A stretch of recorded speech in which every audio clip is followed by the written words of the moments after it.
ఉస్తాద్ భగత్ సింగ్ భయంతో మూవీకి వెళ్ళినా వచ్చేటప్పుడు మాత్రం కొంచెం ప్రశాంతంగా బయటికి వచ్చాం. భయం అంటే గత మూవీ మిస్టర్ బచ్చన్ ఎన్నో హోప్స్తో మూవీకి వెళ్తే నిరాశపరిచారు.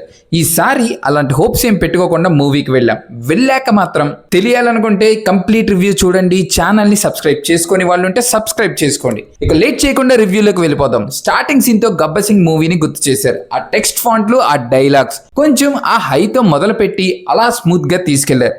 బోర్ కొట్టకుండా బాగానే రన్ చేశారు. ఒక టైంలో ట్విస్ట్ బాగుంది అండ్ ఆ సీన్స్కి ఇచ్చిన బ్యాక్గ్రౌండ్ స్కోర్ అదిరింది.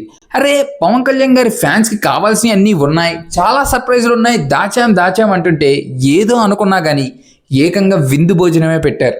సాంగ్స్, డైలాగ్స్, పోస్టర్స్, సీన్స్ ఫ్యాన్స్కి మామూలు ఫెస్ట్ కాదు. ప్రతి ఒక్క సీన్ హైలైట్ అయింది. పవన్ కళ్యాణ్ గారు ఆ గ్రేస్, ఆ డ్యాన్స్, ఆ స్టైల్ ప్రతి సీన్ని వాటితో హైలైట్ చేసేసారు.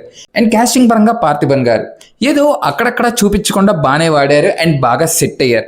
అలాగే రావు రమేష్ గారు, హరీష్ గారి మూవీలో మీరు ఉన్నారంటేనే ఏదో స్పెషల్ రోల్ చేస్తున్నారని అర్థమైపోతుంది. లాస్ట్ టైం డీజే టిల్లు కానీ ఇప్పుడు ఈ మూవీ కానీ ఇలా ఇంకా చాలామంది చిన్న రోల్స్ అయినా మంచి వాళ్ళని తీసుకున్నారు. మూవీలో ఎల్బి శ్రీరామ్ గారిని చూసినప్పుడు హరీష్ గారు ఈ విషయంలో మెట్టెక్కారు అనిపించింది. ఇది చూసినప్పుడు ఒకటే అనిపించింది, చాలామంది ఓల్డ్ యాక్టర్స్ సినిమాలు లేక లాస్ట్ టైంలో ఎవరు చూడక వాళ్ళు అసలు ఉన్నారో లేరో సిచ్యువేషన్ వస్తుంది. ఇలా చిన్న రోల్స్ ఇచ్చినా వాళ్ళకి లైఫ్ రన్ అయ్యిద్ది, అలాగే వాళ్ళు ఉన్నారనే ఒక ఐడియా ఉంటుంది.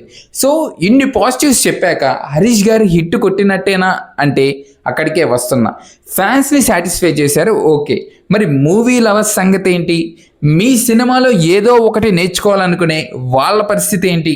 కంప్లీట్ మూవీని మంచి సీన్స్తో తీసుకెళ్ళినా అవి కొంచెం ప్రెడిక్టబుల్గా ఉన్నాయి. ఎందుకంటే అలా చాలా వరకు చూసామనే ఫీల్ వచ్చింది. అలాగే థీమ్ సేమ్ అయినా చూపించే విధానం మారడం వల్ల బోర్ ఫీలింగ్ రాలేదు. అండ్ డ్యాన్స్ రిలేటెడ్ సీన్లో అది కామెడీగా కాకుండా సెల్ఫ్ ట్రోలింగ్లా అనిపించింది. మీరు దానికి నెక్స్ట్ సీన్తో జస్టిఫై చేసినా అది మైనస్ ఫీల్ వచ్చింది, అది మైనస్ అనిపించింది. అండ్ బ్యాక్గ్రౌండ్ స్కోర్ తమన్ గారు సినిమాని మోసారని చెప్పొచ్చు. కొన్ని సీన్స్కి బాగా ప్లస్ అయింది.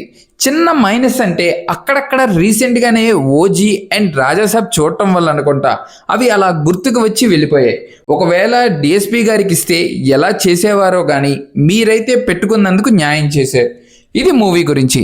మీకు ఈ వీడియో నచ్చినట్టయితే please like, share and subscribe. Thank you.